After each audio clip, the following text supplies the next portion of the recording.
सलाम Pakistan 24 news HD से मैं हूं आमिना असलम और मैं हूं हैदर अवान। आप हमें यूट्यूब पर बराह रास्त भी देख सकते हैं। youtube.com/24newshd विजिट कीजिए। सबसे पहले खबर आपको दे, ट्रांसपेरेंसी इंटरनेशनल ने दुनिया में करप्शन से मुतल्लिक अपनी रिपोर्ट जारी कर दी। 180 ममालिक की फहरिस्त में पाकिस्तान तार दर्दे बदतरी के साथ 120 से 124वें नंबर पर आ गया।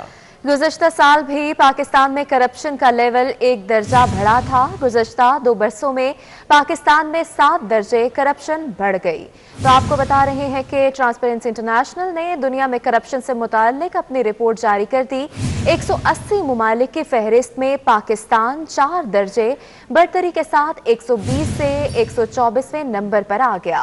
गुज़श्ता साल भी पाकिस्तान में करप्शन का लेवल एक दर्जे बढ़ा था। गुज़श्ता 2 बरसों में पाकिस्तान में 7 दर्जे करप्शन बढ़ गई है। ट्रांसपेरेंसी इंटरनेशनल ने दुनिया में करप्शन से मुताल्लिक अपनी रिपोर्ट जारी कर दी है। 180 ममालिक की फहरिस्त में पाकिस्तान 4 दर्जे बदतरी के साथ 120 से 124वें नंबर पर आ गया है। इसी पर बात करेंगे। सीनियर तजियाकार, सीनियर सहाफी नवीद चौधरी साहब हमारे साथ हैं। नवीद चौधरी साहब, आपके वक्त का बहुत शुक्रिया। करप्शन बढ़ती जा रही है। 180 ममालिक में फहरिस्त में पाकिस्तान 4 दर्जे बदतरी के साथ अब 120 से 124वें नंबर पर आ गया। सर, क्या कहेंगे इस पर? बहुत शुक्रिया। देखें, ट्रांसपेरेंसी इंटरनेशनल की जो क्रेडिबिलिटी है वो बड़ी मुसलमा है और पूरी दुनिया के सामने है। अब जो करप्शन का लेवल पाकिस्तान में है उसकी एक मोहतात रिपोर्ट इन्होंने दी और ज़ाहिर है जो इनके सारे इस वाले से इंडिकेटर थे उनको देखा गया। ग्राउंड रियलिटी ये है, जो हम पाकिस्तान में लोग रहते हैं, कि इस वक्त पाकिस्तान में टॉप टू बॉटम, ये लफ्ज जो हैं ये गौर करने वाले हैं, ऊपर से लेकर नीचे तक करप्शन बहुत ज्यादा बढ़ चुकी है। और अगर उसकी आप प्रैक्टिकल रेशो पे जाएंगे तो मेरा ख्याल है कि वो 2 सालों में 7 नहीं 17% से ज्यादा बढ़ी होगी। उसकी रीजन ये है कि आटा, चीनी, अद्वियात, पेट्रोलियम प्रोडक्ट्स और इस हवाले से बाकी जो चीजें हैं बहुत सारी। अभी आपने देखा है कि ब्राडशीट के मामले पर इसी हुकूमत के खाते में है ना कि वो लोग बाहर गए और उन्होंने कमीशन मांगा बरतानिया में। तो करप्शन तो बहुत ज्यादा बढ़ चुकी है। और ये जो इनका दावा था कि हम करप्शन को कम करेंगे, हम इसलिए आए हैं वो हैं, तो यही तो अपोजिशन अपना सर पीट रही है और अवाम भी यही कह रहे हैं कि पाकिस्तान में इस वक्त बैड गवर्नेंस से कहीं ज्यादा हमें करप्शन का सामना है। और फिर वो मैं अपनी बात दोहराऊंगा कि करप्शन सिर्फ ये नहीं है कि दफातर में हो रही है, सरकारी दफातर के अंदर या थानों में या कचहरियों में। करप्शन हुकूमत के अल्लाह ऐवानों के अंदर जो है वहां हो रही है और बहुत बड़े बड़े घपले सामने आ रहे हैं। हुकूमत के जितने मुशीर हैं, मुआविनीन खुसूसी हैं, उन सब के नाम इस हवाले से सामने आ रहे हैं। तो ये सूरत हाल बहुत पेचीदा है। इसको अगर हम ये कहेंगे कि ये कोई करप्शन महकमा जाती है, ऐसी बात नहीं है।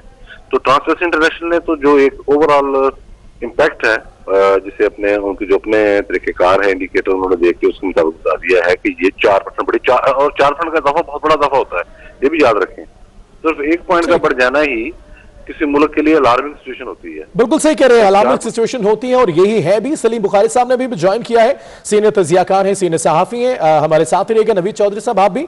सलीम बुखारी साहब, आप क्या समझते हैं, दोष दे सकते हैं महंगाई को, बेरोजगारी को, और अगर ये चीजें ना हो तो करप्शन भी कम हो सकती है? देखिए, पहली बात तो यह है कि नवीद चौधरी साहब ने काफी समझ कर दी है सूरत के हाल, लेकिन 2-3 बातें मैं जो अर्ज करना चाहता हूँ वो ये है कि ये इमरान खान साहब जो है ये 90 दिन में करप्शन खत्म करने आए थे। ये ऐसे ऐसे बड़े नारे इन्होंने मारे थे। आज सूरत हाल ये है कि सरकारी हल्कों के नीचे खासतौर से इमरान खान के इर्द गिर्द बैठे हुए लोग जो है वो करप्शन के वो शाहकार तश्कील दे रहे हैं कि अभी तो उसकी हुकूमत में सब कुछ टका छुपा हुआ है। इसके बावजूद बहुत सी चीजें सामने आ रही हैं, जैसे हवाले दिए नवीद चौधरी साहब ने कि आटे, चीनी का बुरान, बिजली का बुरान, पेट्रोल का बुरान। ये बुरान नहीं थे, ये डके थे पाकिस्तान की अवाम की जगहों पर। और अभी तो मैंने जैसा कहा कि अभी तो सूरत हाल सही सामने आई नहीं है। पता चलेगा इस हुकूमत ने जो कारनामे अंजाम दिए हैं, खासतौर से करप्शन के हवाले से। आप कह रहे थे कि 1 पॉइंट बढ़ जाना बहुत बड़ी बात होती है, यहाँ तो 7 पॉइंट 2 साल में बढ़ना इतना बड़ा थप्पड़ है इस रजीम के मुंह पर कि जो करप्शन का नारा लेके आए थे खत्म कर देंगे, वो खुद करप्शन में गले गले तक डीपली इन्वॉल्व है और उनके तमाम मशीर वजीर किसी न किसी के ऊपर कोई ना कोई बड़ा स्कैंडल जो है वो मौजूद है। तो ये सूरत हाल बहुत तशवीशनाक है, इसलिए कि एक तरफ महंगाई ने अवाम की जिंदगी हिसाब कर रखी है और दूसरी तरफ उनका आज भी कोई काम नहीं होता है बगैर पैसा और रिश्वत दिए हुए। तो ये करप्शन का बाजार मेरे ख्याल से अपने अरूज पर है और अगर ये सिलसिला जारी रहता है तो मुझे समझ नहीं आती कि हुकूमत कैसे सस्टेन कर पाएगी। पहले ही पीडीएम जो है वो अपनी तहरीक जारी किए हुए है, उसके उनके जलसों में अवाम की शमूलियत इस बात का सबूत है कि वो हुकूमत के इन दावों की कली खुलने के बाद अब एहतजाज की आवाज बुलंद कर रहे हैं। तो ये इमरान खान साहब के बारे में जो कहा जा रहा है कि इन्हें गिराने के लिए पीडीएम की कोशिशें तो अपनी तरफ है, लेकिन ये तो अपने बोझ से गिरेंगे इसलिए कि एक भी वादा इन्होंने वो पूरा नहीं किया जो नारे लगा के ये इलेक्शन दावा करते हैं कि हम जीत के आए थे। हालांकि उसी इलेक्शन के ऊपर बहुत सीरियस पर्सन है, वो बदली जरूरत था, लेकिन इन्होंने कभी तक लोगों की जिंदगी को आसान बनाए, उसमें हुकूमतों के नोहे पढ़ के गुजार रहे हैं। मुझे नहीं समझ देगा। और मैंने जैसा पहले कहा, मैं बात अपनी दोहरा रहा हूँ कि अभी तो की हुकूमत है, हर चीज के ऊपर एक पर्दा है। जब पर्दे उठेंगे तो आप पिछली हुकूमतों के ऊपर लगने वाले इल्जामात या उनकी की जाने वाली करप्शन भूल जाएंगे। बिल्कुल ठीक है, बहुत शुक्रिया सलीम बुखारी साहब, नवीद चौधरी साहब, आपने वक्त दिया। आगे बढ़ते आपको बताएं, सुप्रीम कोर्ट में बल्दियाती इंतखाब न कराने से मुतल्लिक दरख्वास्त पर समाअत हुई। अदालत ने chief election commissioner, election commission के मेंबरान और अटॉर्नी जनरल को फौरी तलब कर लिया, जिस पर चीफ इलेक्शन कमिश्नर अदालत पेश हो गए। जस्टिस काजी फाइज ईसा ने रिमार्क दिए कि बल्दियाती इंतखाबात क्यों नहीं कराए जा रहे। इसी पर बात करेंगे, अमानत गशकोरी हमारे साथ हैं। अमानत बताएगा, अदालती कार्रवाई क्या रही?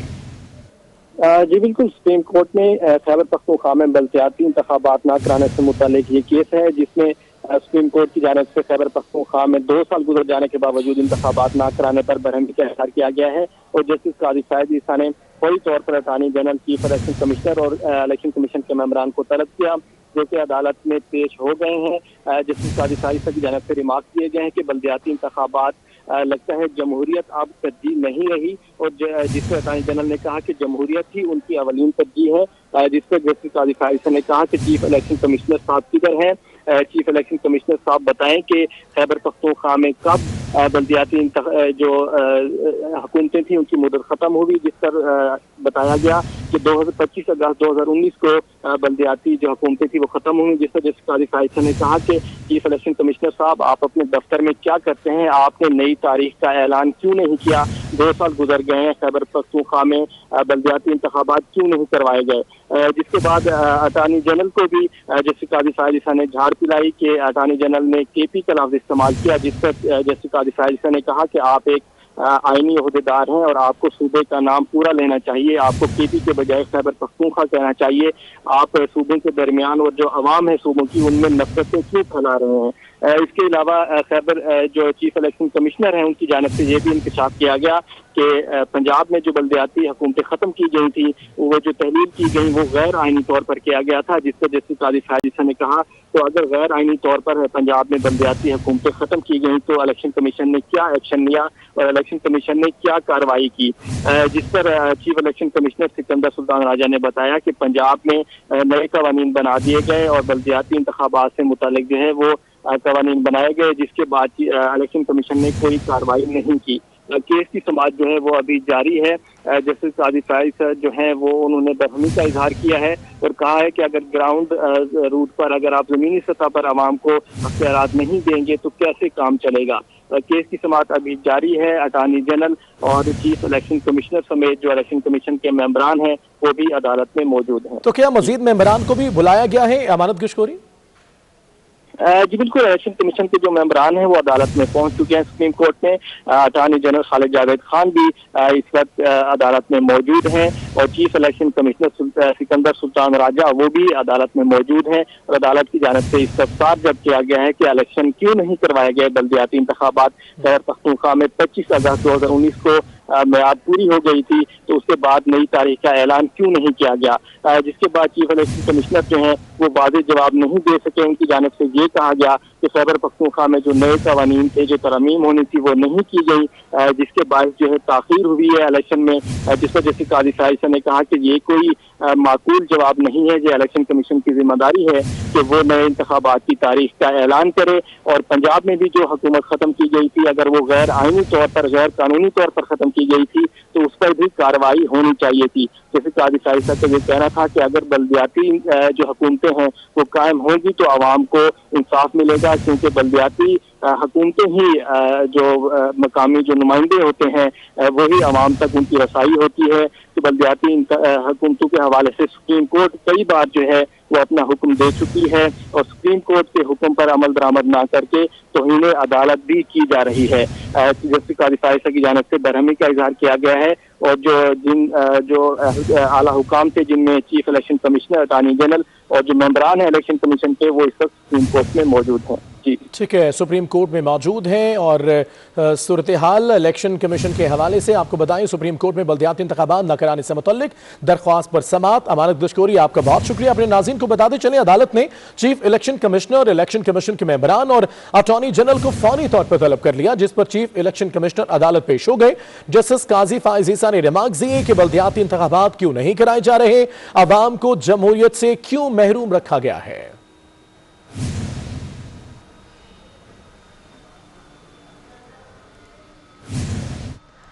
बुलेटिन में आगे बढ़ते हुए आपको बताएं, चीफ इलेक्शन कमिश्नर ने पंजाब में बल्दियाती इदारों की तहलील गैर आइनी करार दे दी है। ट्रांसपेरेंसी इंटरनेशनल ने एक बार फिर नैब की काविशों को सराहा है। नैब इलामिया के मुताबिक ट्रांसपेरेंसी इंटरनेशनल ने आज कराची में अपनी ताज़ा रिपोर्ट जारी की है। बड़ी मछलियों को इंसाफ के कटहरे में लाने के लिए पुरअज़म है। गुज़श्ता 3 साल में 487 अरब, मजमूई तौर पर 714 अरब बरामद किए गए हैं। तो आपको बता रहे हैं कि ट्रांसपेरेंसी इंटरनेशनल ने एक बार फिर नैब की काविशों को सराहा है। इसी पर मजीद तफसीलात जान लेते हैं सगीर चौधरी से। सगीर, हमें अपडेट कीजिएगा इस पर।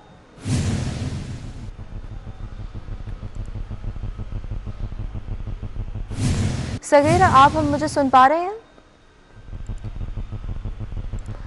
सगीर से रब्ता करने की कोशिश करते हैं तो आपको बता रहे हैं कि ट्रांसपेरेंसी इंटरनेशनल ने एक बार फिर नैब की काविशों को सराहा है। नैब इलामी के मुताबिक ट्रांसपेरेंसी इंटरनेशनल ने आज कराची में अपनी ताज़ा रिपोर्ट जारी की है।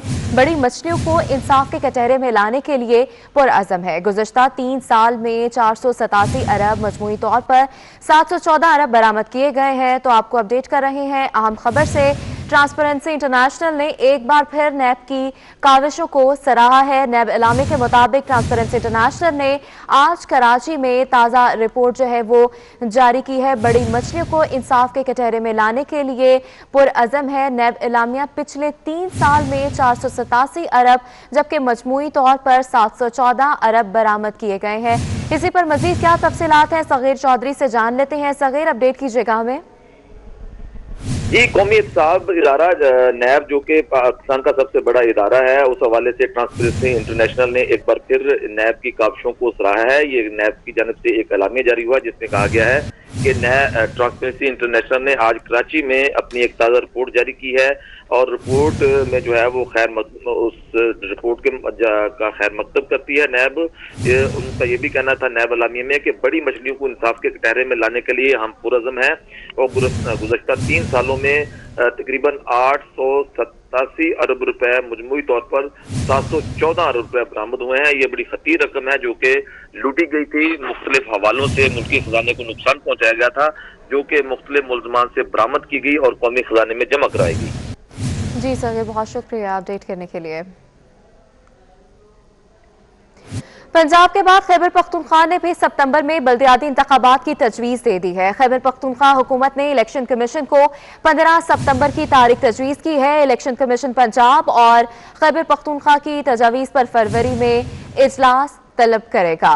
तो आपको बता रहे हैं कि पंजाब के बाद खैबर पख्तूनख्वा ने भी सितंबर में बल्दियाती इंतखाबात की तजवीज़ दे दी है। खैबर पख्तूनख्वा हुकूमत ने इलेक्शन कमीशन को 15 सितंबर की तारीख की तजवीज़ दी है। इलेक्शन कमीशन पंजाब और खैबर पख्तूनख्वा की तजावीज़ पर फरवरी में इजलास करेगा। तो आपको अपडेट कर रहे हैं आम खबर से। पंजाब के बाद खैबर पख्तूनख्वा ने भी सितंबर में बल्दियाती इंतखाबात की तजवीज़ दे दी है। खैबर पख्तूनख्वा हुकूमत ने इलेक्शन कमीशन को 15 सितंबर की तारीख तजवीज़ की है। इलेक्शन कमीशन पंजाब और खैबर पख्तूनख्वा की तजावीज़ पर फरवरी में इजलास तलब करेगा। बलूचिस्तान में दहशतगर्दी का मंसूबा नाकाम बना दिया गया। सीटीडी ने खुजदार में वैन से 10 दस्ती बॉम्ब पकड़ लिए। दस्ती बॉम्ब टायर में छुपाए गए थे।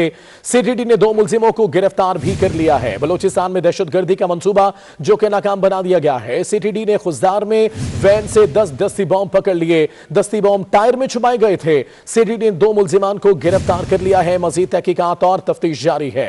बलूचिस्तान में दहशतगर्दी का बड़ा मंसूबा नाकाम बना दिया गया। सीटीडी ने खुजदार में कार्रवाई की, जिसके नतीजे में वैन से 10 दस्ती बॉम्ब पकड़ लिए।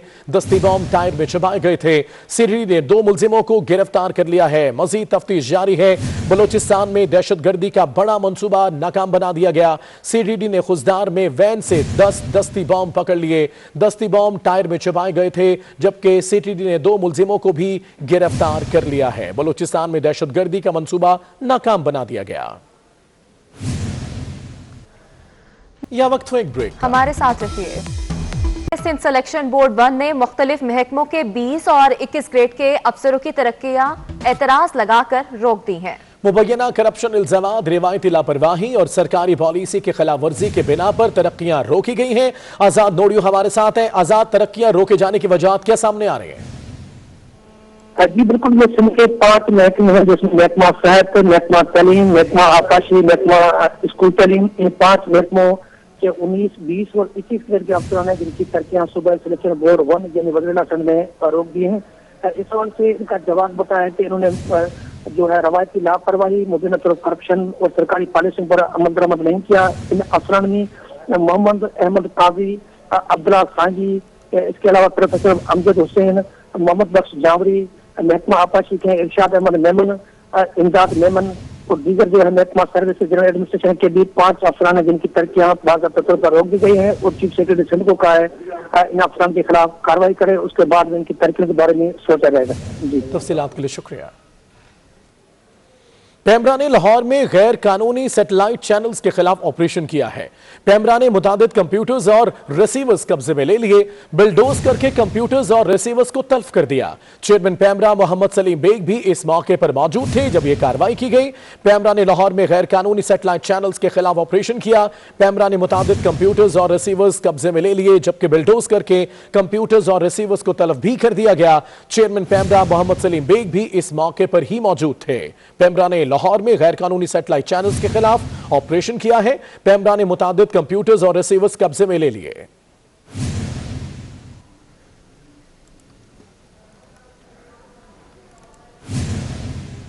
और अब आपको बताएं, सिविल जज सैफुल्लाह मोहिल ट्रैफिक हादसे में जाँ बहक हो गए। सैफुल्लाह बिहाड़ी से लाहौर आते ट्रैफिक हादसे का शिकार हुए हैं।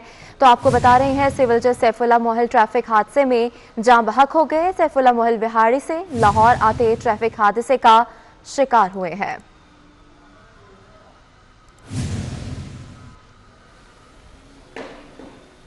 पीपल्स पार्टी सिंध पुलिस की जरिए इंतकाम का निशाना बना रही है। पीटीआई कराची के अराकीन कौमी असम्बली फट पड़े। अराकीन के वजीर आजम से मुलाकात की अंदरूनी कहानी सामने आ गई। अराकीन ने सिंध पुलिस को पीटीआई के लिए नया खतरा करार दे दिया। नुमाइंदा 24 न्यूज इक्तदार अनवर हमारे साथ है। इक्तदार, क्या मामला है? आपका गुज़श्ता रोज अरकान कौमी असम्बली कराची की वज़ीर पाकिस्तान से मुलाकात हुई। इस मुलाकात के अंदर एक अजब किस्म की शिकायत की गई।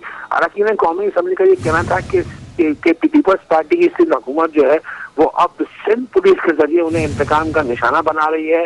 इसके अलावा ये भी शिकवा किया गया कि 2.5 साल हो गए उन्होंने अपने किसी वर्कर को कोई नौकरी नहीं दी, जबकि पाकिस्तान की वस्ट पार्टी जो है वो सिंध में मुसलसल रोजगार फराहम कर रही है। इसके अलावा वज़ीर-ए-आज़म को इस बात की यकीन दहानी कराई गई कि पीटीआई ने कराची में इतने काम कर लिए हैं कि अगर आज इलेक्शन करवाए जाए तो दोबारा पीटीआई जीतेगी। लेकिन अरकान का ये कहना था कि सिंध पुलिस के जरिए उनके कारकुनों को हिरासत किया जाता है, उन पर मुकदमात कायम किए जाते हैं और पुलिस मुख्तलिफ मौक़ों पर जानकारी से काम लेती है। वज़ीर-ए-आज़म ने इस बात की यकीन दहानी कराई कि वो इस सिलसिले में बातचीत करेंगे। लेकिन अरकान का ये कहना था कि उन्हें मज़ीद तरक्याती फंड दिए जाए, तो इस बात की भी यकीन दहानी कराई गई है कि कराची के अरकान को। बहुत शुक्रिया तफसीलात के लिए इक्तदार।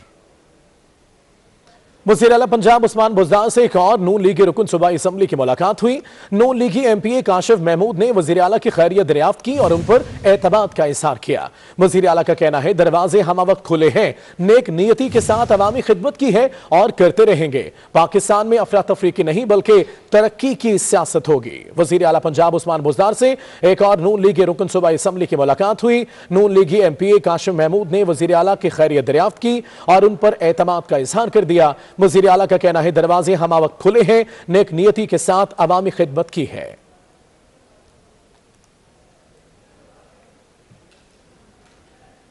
वज़ीर आला पंजाब सरदार उस्मान बुज़दार से पीपल्स पार्टी के रुकन पंजाब असम्बली रईस नबील अहमद ने मुलाकात की। पीपी 265 से पीपल्स पार्टी के रुकन असम्बली रईस नबील अहमद ने वज़ीर आला उस्मान बुज़दार पर इजहार एतमाद किया। रईस नबील अहमद ने वज़ीर आला उस्मान बुज़दार को हल्के के मसाइल और अवामी जरूरियात से आगाह किया। उस्मान बुज़दार ने कहा है कि साबिक दौर में पसमानदा इलाकों को जानबूझकर नजरअंदाज किया गया। तरक्की के सफर में पहला हक पसमानदा इलाकों का है।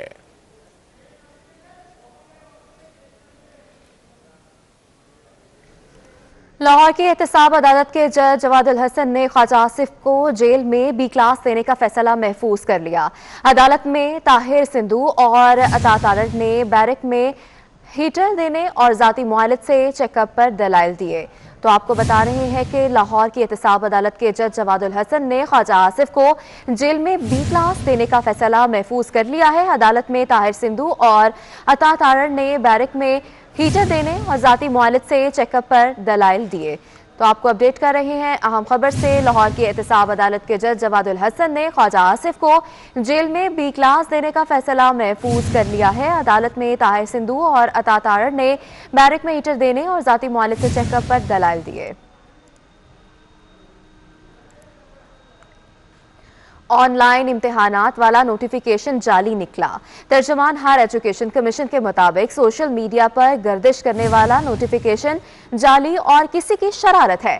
ऑनलाइन इम्तिहानात के लिए कोई नोटिफिकेशन जारी नहीं किया गया। मजीद तफसीलात फैसल खान से जान लेते हैं। फैसल, नया इंकशाफ हुआ है, अपडेट कीजिएगा। देखिए, एक नोटिफिकेशन था जिसमें कहा गया था कि एचईसी की जाने से एक नोटिफिकेशन जारी किया गया जिसमें चेयरमैन एचईसी के जाली दस्तखत जो है वो हुए हुए थे और उसको कहा गया था कि ये एचईसी ने जारी किया। सोशल मीडिया पर काफी वायरल हुआ। कल रात से वो जाली नोटिफिकेशन अब जाली करार दिया जा रहा है। एचईसी की तर्जुमान है आयशा इकराम, उनसे हमारी बात हुई तो उनका कहना था कि इस किस्म का कोई भी हिदायतनामा एचईसी की जानिब से नहीं जारी किया गया, ये किसी की शरारत है और इसको जो है जाली करार दिया गया और उसकी वजाहत दी गई है कि ऐसे कोई ऐलानात जो है एचईसी की जानिब से नहीं किए गए कि ऑनलाइन इम्तिहानात इस तरह से लिए जाए। जी, बहुत शुक्रिया फैसल खान अपडेट करने के लिए। खबरें और भी हैं मगर एक ब्रेक के बाद हमारे साथ रहिए।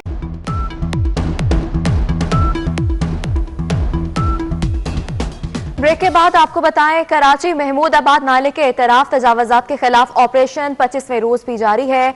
4 मंजिला इमारत को मस्मार किया जा रहा है, जबकि 200 से ज्यादा पक्की तजावजात को मस्मार कर दिया गया है। नाले की सफाई और चौड़ाई का अमल भी जारी है। तफसीलात के लिए बात करते हैं, नवीद सदीकी हमारे साथ हैं। नवीद सदीकी, बताएगा क्या हालात है और ऑपरेशन कहां तक पहुंचा? जी बिल्कुल, महमूदाबाद नाले के अतराफ तजावुज़ात के खिलाफ जो ऑपरेशन है वो 25वें रोज़ भी जारी है। अब तक जो है 238 में से 235 जो तजावुज़ात थी उनका खात्मा कर दिया गया है, जिसमें जो है मुख्तलिफ मकानात और दुकानें जो है वो बनाई गई थी, उनका जो है मिसमार किया गया है। अब जो है सिर्फ 3 इमारतें ऐसी हैं जिनको मिसमार करने का अमल जारी है। KMC ज़राए के मुताबिक आइंदा 2 से 3 रोज़ में ये अमल भी जो है मुकम्मल कर लिया जाएगा, जिसके बाद जो महमूदाबाद नाला है उस पर कायम 7 किलोमीटर पर जो तजावुज़ात थी उनको मुकम्मल तौर पर क्लियर कर दिया जाएगा। दूसरी जानिब NDMA और FW की जानिब से जो है काम का आगाज़ जो है वो भी कर दिया गया है। नाले की जो चौड़ाई और सफाई का काम जो है वो शुरू कर दिया गया है। कोरंगी रोड के करीब जो नाला है उस पर जो है काम जारी है, जिसकी जो नाले की सफाई की जा रही है। उसके बाद जो नाले के अतराफ जो दीवारें हैं वो जो है बुलंद की जाएंगी और दोनों अतराफ जो है रोड तामीर किया जाएगा। 12-12 फीट का जो रोड है वो तामीर किया जाना। इसके अलावा 3 फीट जो है पैदल चलने वालों के लिए रास्ता छोड़ा जाएगा। इलाका मकीन कहते हैं कि जो ऑपरेशन है इसके मुकम्मल होने के बाद जब रोड डल जाएगी तो उनको जो है खासी जो है आसानी पैदा होगी। जो मसाइल थे इलाके में गंदगी और सीवरेज के, उनसे जो छुटकारा हो सकेगा। खासकर जो बारिशों के दौरान निकासी आग का मसला पैदा होता था, उससे जो है उनको जो छुटकारा मिल सकेगा। जी, तफसीलात के लिए बहुत शुक्रिया। कराची पुलिस की जानिब से भिखारी माफिया के खिलाफ ग्रैंड ऑपरेशन किया गया है। साउथ जोन से 2 रोज में 100 भिखारियों को गिरफ्तार कर लिया गया है। गदागर माफिया चलाने वाले 6 मास्टरमाइंड भी गिरफ्तार कर लिए गए हैं। मजीद भी कार्रवाइयां जारी हैं।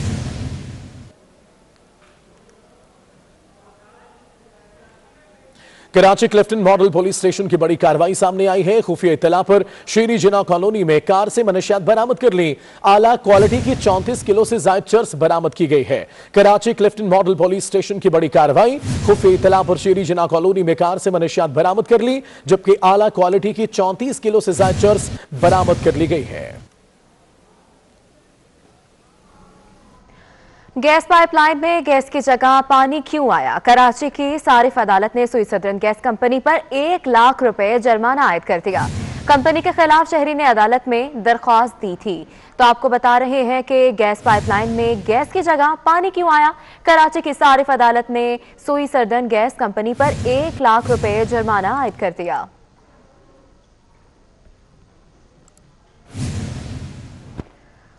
पाकिस्तान स्टॉक एक्सचेंज में कारोबारी सरगर्मियां मुस्बत रुझान के साथ जारी हैं। मार्केट में रिकॉर्ड हाई विलियम्स पर ट्रेडिंग हो रही है।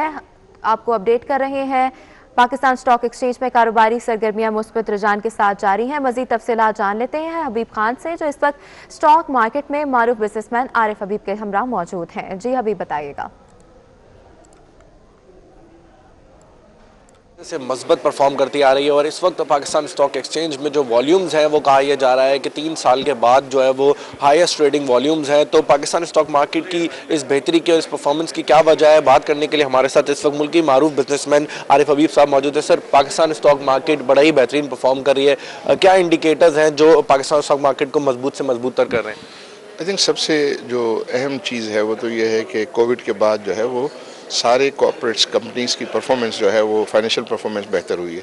उनकी सेल्स बढ़ी हैं, उनकी प्रॉफिटेबिलिटी बढ़ी है और ये अब चूँकि दिसंबर एंडिंग के जो रिजल्ट्स की एक्सपेक्टेशन है वो भी अच्छी एक्सपेक्टेशन है। अच्छा सर, 2020 में जो पाकिस्तान स्टॉक एक्सचेंज में इख्तिताम हुआ तो उसमें नए इन्वेस्टर्स भी बहुत आए, बैंक्स की जानिब से भी जो है वो एक ट्रेंड देखा गया कि स्टॉक मार्केट की तरफ आए, मार्केट मेकर्स आए। 2021 किस तरह देख रहे हैं, नई लिस्टिंग कंपनीज की किस तरह से देख रहे हैं और क्या इख्तिताम देख रहे हैं 2021 पे? आई थिंक ये पाइपलाइन जो है वो काफ़ी हेल्दी है, जिसमें डेट इश्यूज़ भी जो है वो हैं, जिसमें इक्विटी इश्यूज़ भी जो हैं वो हैं। तो मुझे लग रहा है कि काफ़ी कंपनीज आप 2021 में स्टॉक एक्सचेंज पे लिस्ट होते हुए देखेंगे। तो सर, बजट आने वाला है और आइंदा 2 माह में मॉनेटरी पॉलिसी में कोई तब्दीली हो रही थी, आइंदा जो बजट है उसका किस तरह से इम्पैक्ट देख रहे हैं? आई थिंक मॉनेटरी पॉलिसी तो स्टेट बैंक ने फर्स्ट टाइम ये कहा है कि ये जो है वो मीडियम टर्म में, शॉर्ट टर्म में कोई चेंज नहीं एक्सपेक्ट कर रहे। नहीं एक्सपेक्ट करने का मतलब ये है कि मई तक तो आप एक्सपेक्ट जो है वो नहीं कर सकते। I think which is a good thing. जहाँ तक कि नया बजट है, आई बिलीव कि नए बजट में हमें ये एक्सपेक्ट करना चाहिए कि कुछ नए टैक्सेस जो है वो आएंगे। जी बिल्कुल, जिस तरह आपने सुना कि मारूफ बिजनेसमैन आरिफ हबीब साहब का कहना ये है कि आइंदा आने वाले बजट में जो है वो कुछ इजाफी टैक्सेस जो है वो लगाए जा सकते हैं और बजट कलेक्शन में जो है वो हुकूमत की जानिब से इजाफा किया जा सकता है। लेकिन आने वाला ये गुजरने वाला जो साल है ये पाकिस्तान स्टॉक मार्केट और सरमायाकारों के लिए बेहतरीन साल जो है वो साबित होगा और इस साल के अख्ताम तक उम्मीद की जा रही है कि पाकिस्तान स्टॉक मार्केट समेत जो मुल्क की मईशत है वो सही राह पर जो है वो गामजन होगी। जी, ऐवान सदर में तकरीब जारी है, आपको बराह रास्त दिखाएंगे।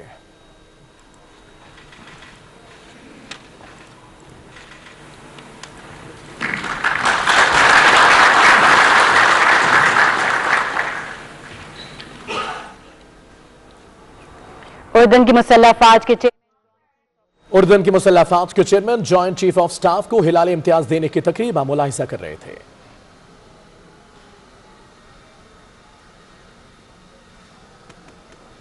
यहाँ वक्त हुआ एक ब्रेक का, हमारे साथ रहिए। जंग के डीपीओ ने अपना दफ्तर मुस्तकिल तौर पर खुले आसमान तले शिफ्ट कर दिया। अब लोग बगैर किसी पर्ची और इंतजार के डीपीओ को मिलेंगे। डीपीओ सरफराज विक का कहना है कि लोगों को बराह रास्त मिलकर मसाइल बाआसानी हल होंगे। मजीद तफसीलात मुबशर हसन नकवी से जान लेते हैं। मुबशर, बताइएगा हमें। जी बिल्कुल, पंजाब पुलिस के सॉफ्ट इमेज को उजागर करने के लिए झंग पुलिस की जानिब से एक बड़ा कदम उठाया गया है। झंग में डीपीओ सरफराज विर्क ने अपना दफ्तर ही खुले आसमान तले शिफ्ट कर दिया है, जहां पर आने वाले जो साइलिन हैं उनकी शिकायत जो है वो दफ्तर में डीपीओ झंग सरफराज खान सुन रहे हैं और उन शिकायत को फौरी तौर पर हल करने की भी हदायत जारी की जा रही हैं। डीपीओ झंग से बात भी करते हैं और जानते हैं। सर, आप बताइएगा कि आपने ऑफिस बाहर शिफ्ट कर दिया, क्या मकसद है? IG साहब पंजाब और वज़ीर आला पंजाब की हिदायत पर हम चाहते हैं कि लोगों तक अफसरान की रसाई आसान हो सके, इसलिए ये खुले दफ्तर में जो खुले आसमान में लगाने का ऑफिस का मकसद ये है कि लोगों को रसाई इजी हो, उनको किसी किस्म की रास्ते में कोई रुकावट ना हो। और यकीन माने मैंने 3 दिन से ये काम शुरू किया, हम बाहर बैठना शुरू हुए हैं। इतनी ज़्यादा कंप्लेनेंट्स में इजाफा हुआ है जब लोगों को पता चला है कि DPO इज़ ईज़िली अवेलेबल, तो ये सारा मकसद आवाम तक रसाई इजी बनाना है। बिल्कुल, आवाम तक इजी जो अप्रोच है वो झंग पुलिस का मकसद है, और कोई VIP हो या आम शख्स हो वो बआसानी DPO झंग से रब्ता भी कर सकता है, उनसे मिल सकता है। DPO झंग का ये कहना है कि जब से उन्होंने बाहर बैठना शुरू हुआ है जो लोग हैं वो बआसानी उन तक आ रहे हैं और उन्होंने बड़ी तादाद में जो शिकायत मौसूल की हैं और फौरी तौर पर मुतलका अफसरान जो है उनको हदायत भी जारी की हैं कि आवाम को रिलीफ फराहम किया जाए। बहुत शुक्रिया आपका। इसी के साथ इन स्टूडियो से फिलहाल इतना ही। हमारे साथ रखिए। बाखबर 24 घंटे।